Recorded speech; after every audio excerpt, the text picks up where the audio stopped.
Hi everyone, I'm Hayley. I'm always in the craft room, but not today. And there's a couple of reasons. The first is the craft room was just a big old mess, and I decided I would rather talk to you than tidy it up. And the second reason is that the weather has now turned here in the UK. It's gone really chilly in my part of the world. So I lit the fire and I just wanted to stay here and bask in the glow. So, welcome to the lounge, not the craft room. Let's get straight in with what I've been sewing this week.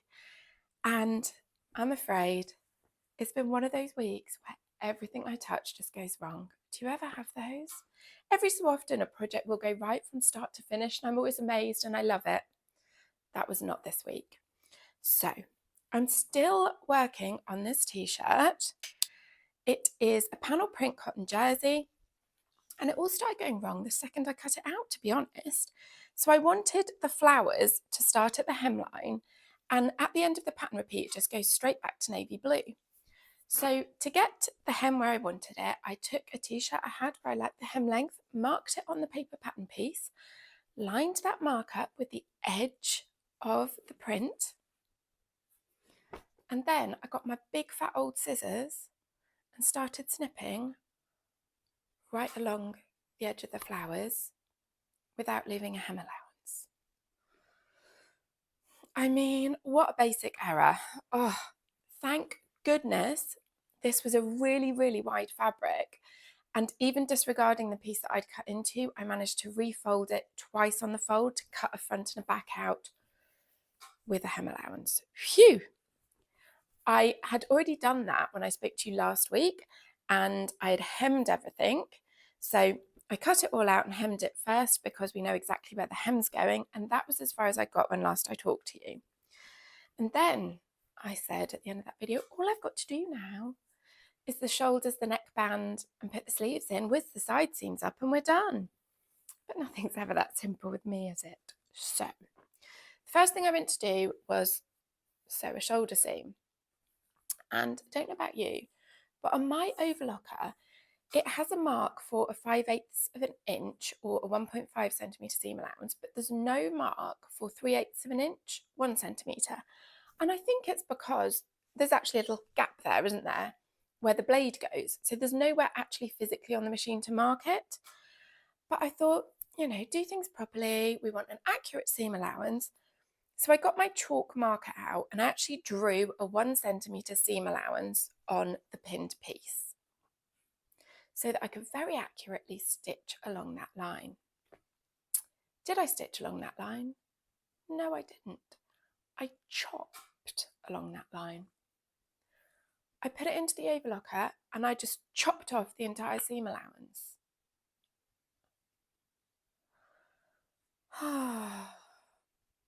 I've been having quite a stressful time at work recently, and I think my head is just all over the place. I couldn't believe it as soon as I'd done it. I knew exactly what I'd done the second I'd done it. Not having much luck with seam and hem allowances, am I? But then, wait, it gets worse. I looked at the overlocking I'd done that was firstly in the wrong place, and I thought, you know what, those stitches don't look right. They look really dense, really close together. Why might that be? Well, because the last thing I sewed on my overlocker was a rolled hem. I had changed the colour of the thread from red to blue. If you've been following along, you'll know I made a Vogue top in red, which I did a rolled hem on. And then I changed the threads to blue and I didn't run a test. Why did I not run a test? I'll tell you why, actually. I upgraded to a Pfaff Admire Air 5000 for my 40th birthday, and that machine is amazing. I never have to fiddle with it. You thread it, you go, it sews. My old overlocker, I used to thread it, do a little test. Oh, the looper's not catching. Rethread it from the beginning, do a little test. Oh, the stitch tension's off.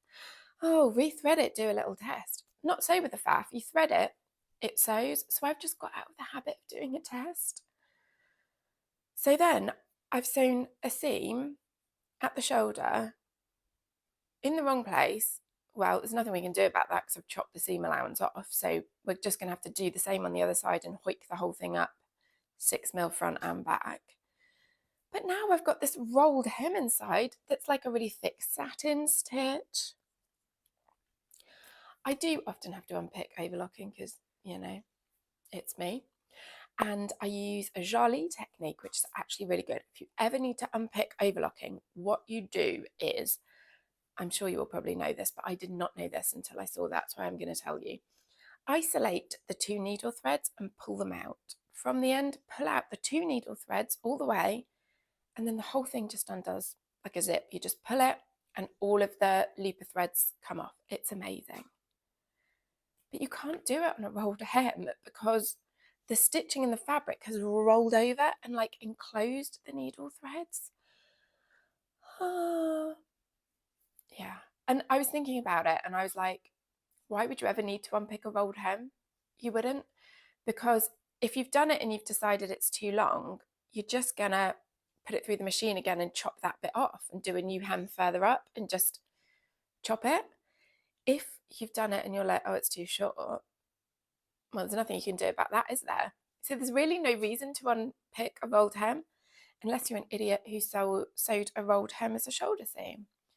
So that took me absolutely ages to unpick, ages. And then I really gingerly sewed a new shoulder seam after testing. And then I put the neckband in flat. Except even that kind of went wrong. Again, entirely my own fault. So after the debacle with the overlocker, you would think I would stop, think and test before I start sewing. But no, I'm now annoyed, in a rush, just trying to get something done because I've spent like an hour on this and I'm 1 seam further along. So I thought I'd just quickly baste the neckband on. Oh, look, the machine's threaded navy. I'll just baste it on. Well, I did about 3 stitches when I thought, this thread's kind of thick. This needle's kind of chunky. Oh, the last thing I sewed in navy was when I was mending a backpack. It's threaded with heavy duty thread and a size 100 needle. Now, I know Americans use a different needle system, and a lot of my viewers are American. Welcome. I will translate. The international size of a 100 needle is massive. It's a massive, gigantic needle. The kind of thing you would sew like backpack webbing onto a backpack, or heavy duty curtains with like thermal lining. It's not what you would use to sew a jersey knit. Like, why did I not even stop and think, do I need a jersey needle in? It's not like me at all. Anyway, I swapped the thread, I swapped the needle. Luckily, I hadn't backstitched, so I could just pull it out. I basted the neckband on, and then I thought, you know what? I'm out of here. It's not going well. I'm getting cross. This is a hobby. It's meant to be fun. So that's as far as I've got with my t-shirt. But don't worry, it's not all the sewing news. Let me have a sip of coffee. Oh. So after disregarding the t-shirt, you may remember from my last Friday sews that I was heading off for a girls' weekend. So there were 4 of us, me and 3 of my very oldest, bestest friends, going for a lovely weekend up in the Lake District. And that was why I was mending the backpack, because originally my husband was going to take me to the train station in the car. I was going to jump on the train, had 1 quick change, and then down a branch line where my friend would pick me up in her car. So I thought a backpack would be ideal for this, because if you also catch a lot of trains, you know you have to go under the line or over the line. There's a lot of steps, and I just thought a backpack would be ideal, especially since I didn't have long to make my connection. I was like, I'll only be wearing it for 2 minutes between car park, platform, platform, platform, platform, car park. But then I realised the branch line down which I was travelling ended at Barrow-in-Furness. Now, if you watch as much sewing YouTube as me, you will know Barrow-in-Furness as the home of none other than Jenny Stitches. So I came up with a new scheme whereby I stayed on the train to the end of the line, went to see Jenny, did some shopping, came back, met friend at the station with a car. And when I looked it all up on Google Maps, I saw it's about a 10-minute walk from the station to Jenny and back. And once I'd included that in my plans, I thought, you know what, a backpack is not the right solution. I need a wheelie suitcase because it's mainly down pedestrian streets, it's all nicely paved, and I'd rather struggle for 2 minutes at each station going up and down the stairs with a wheelie suitcase than do a backpack all the way to Jenny's and back. And you know what? Thank goodness I made that change, because this is Britain. My train was delayed. I missed my connection and ended up, instead of having an hour and a half in Barrow for a nice little walk around, coffee in the sunshine, because the weather was beautiful. Don't be fooled by the fire. Last weekend was 27 degrees here. No, none of that came to pass. Instead, I had 45 minutes from arriving in Barrow to having to get on the train. So, yeah, I was up for the challenge. I got off the train with my wheelie suitcase. I legged it to Jenny's. I bought some gorgeous fabrics. Would you like to see what I got? So, first of all, if any of you recall my holiday planning video, you will know that I was talking about wanting an overshirt, something to protect me from the sun that I can put on that wouldn't really add much heat. And I specifically wanted a linen in white, and I added it to my ongoing shopping list. I have a shopping list on my phone of everything I need from fabric shops and haberdasheries, because I don't know about you, but otherwise I can think for weeks and weeks, oh, I need buttons for that thing. And then I get in a fabric shop, get all overexcited and forget the things I actually needed. So on the train, I read my list and had in my head what I was looking for, because, you know, I didn't have 2 minutes to waste in the shop looking things up. I had to get on with the shopping. So I bought this gorgeous linen. You can see, actually, the camera seems to be picking up really nicely. The lovely sheen it's got is quite a lightweight, almost see-through. It's exactly what I wanted. And I specifically wanted to shop for this in person, because when you're buying something as, not plain, that's not the word, generic sound. If you just type white linen into Google, you'll come up with a million, and it's hard to differentiate between them. Whereas in person, you can feel, is it the weight I want? Is it the texture I want? And I do have a pattern in mind. It's for an overshirt that has a really clever twist detail. I will put a line drawing in to show you, because I really want a shirt, you know, that you tie at the waist. But whenever I've tried to do that, I've just spent all day fiddling with it. Either with a normal shirt where I've done it myself, I'm like, oh, one's going up, one's going down, I don't like it. The ones that are designed with actual pointy bits to tie, I don't know why I don't like those. I just find they look a bit twee or something.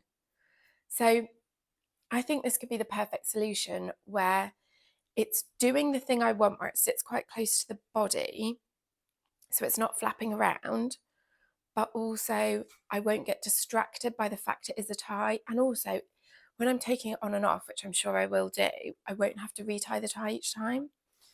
So super excited about that.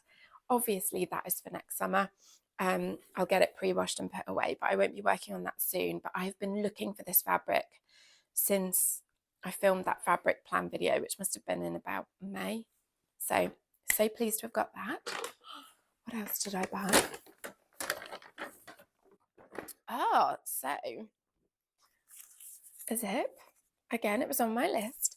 Does anyone remember in my autumn plans video, which I've had so many lovely comments on that one, thank you so much. I was talking about this fabric, which is a teal. I'm going to hold it up so that you can really appreciate how one side is a lovely smooth knit and the other side is, I think it's a minky. It's not really a fleece. It's almost a faux fur. It's beautiful. It's so cozy. I wanted to make a sweater dress with it. And I don't know whether I thought of this after I filmed the video or if it was one of the many revelations I had during filming, but I thought that I would love this as a half zip sweater dress using the French Navy Roscoe pattern. I've made a sweatshirt in it. This fabric was from Jenny, actually. I bought it at the show last year. So I want to extend this into a sweater dress with this fabric. I don't know if I mentioned it last time or if I was still stuck on an October pattern for a raglan sleeve sweater dress, but now I've thought of the half zip. That's definitely what I want to do. So I spotted this zip and I thought the colour match was very good. The only thing is, I have since thought, I had my colours done professionally a long, long time ago, but I am allegedly a winter, which means I look better with silver rather than gold. So you'll see this one, I did specifically get a silver zip. Didn't think of it till afterwards. Don't know. The colour match is very good. I might just go for it. I might look and see if I can get one. But anyway, I got a zip for that. And then I saw this. So I'd seen this on Jenny's live a couple of weeks ago. She does an Instagram live every Friday. And one week she was showcasing the Dear Stella Christmas cottons. How lovely is that? It's a white poinsettia. Never know how to say that plant name. But it was my maternal grandmother's favourite thing, and my mum cannot go anywhere in the month of December without turning up with a poinsettia, always. A red one, but I just love the white, a winter white. So Jenny was asking what I was going to make with this, and the answer is my version of a Christmas jumper. So do you ever get invited to events where they say, oh, let's all wear a Christmas jumper, and you want to be festive, you want to join in, you don't want to be a Scrooge in the corner going, bah humbug, I'm not wearing a Christmas jumper. But also I am kind of a Scrooge and I'm not wearing a Christmas jumper, and I will tell you why. Because these events are always in December indoors. Therefore, in the UK, the heating is on. If it was an outdoor event, you wouldn't suggest wearing a Christmas jumper because you won't see it because we'd all be wearing coats. Well, most of them that I see in the shops seem to be acrylic and very, very woolly. And I'm not wearing an acrylic woolly jumper indoors with the heating on. No, thank you. But wouldn't a blouse in this be amazing? I love the colours, I love the print, I love everything about it. And because it is quite a structured cotton, I'm thinking of another Notches Odell blouse with the big puffy sleeves. I do need to give some thought to whether I will be able to wear that under a big coat, because obviously with winter comes big coats. Maybe I'll just do a shirt with it. I don't know. Got lots of options. Don't need it until December, but considering I'm still sewing one short sleeve t-shirt from August, it's probably time to start getting on with it, isn't it? So if you've got any pattern suggestions for this, it's quite a heavyweight cotton, so that I can turn up at all my Christmassy events looking Christmassy, but staying nice and cool. Let me know. The last thing I got from Jenny was, this was just an absolute whim. I literally just saw it and loved the print and the colour. I don't even know what you describe it as. Marbling? Is it a little bit paisley-esque? I don't know, but it's a viscose, a really, really fine, beautiful, drapey viscose, and I just absolutely love the colour and the weight of it. Again, it is a real summery print, but as I say, I was there this time last week and it was 27 degrees and sunny. Now I'm sitting in front of the log fire. Yesterday I had my first hot chocolate of the season. Yeah, it seemed like a good idea at the time, but I love it and I will definitely use it next year. Also this week, I was passing an Abercorn, so I had to nip in there and I bought some buttons. I've got the bag here. And they are to go with another fabric that I showed you last week in my autumn plans video. Let me cover my face. There we go. So that is the button, and it is to go with this fabric. Now, I had a sample of this fabric in my handbag because I was looking everywhere I went for buttons to go with it. And then because I'm an idiot, after I'd been to Jenny So's, I took the sample out of my handbag. Why? It was like a little corner, tiny scrap. Anyway, so when I happened to be passing an Abercon, I didn't have this fabric with me. But lucky for me, I'm on YouTube. So I literally stood in Abercon and scooted through my own YouTube video. Oh God, I was hiding in a corner, absolutely cringing. And then took a screenshot of me holding this fabric up to then compare to the buttons. And you know what? I felt like a fool, but it worked, didn't it? Look how good that colour match is. I don't know how to get it to focus on the button and not my hand whilst I'm still holding the button. Do you know what I mean? See, it just slides away.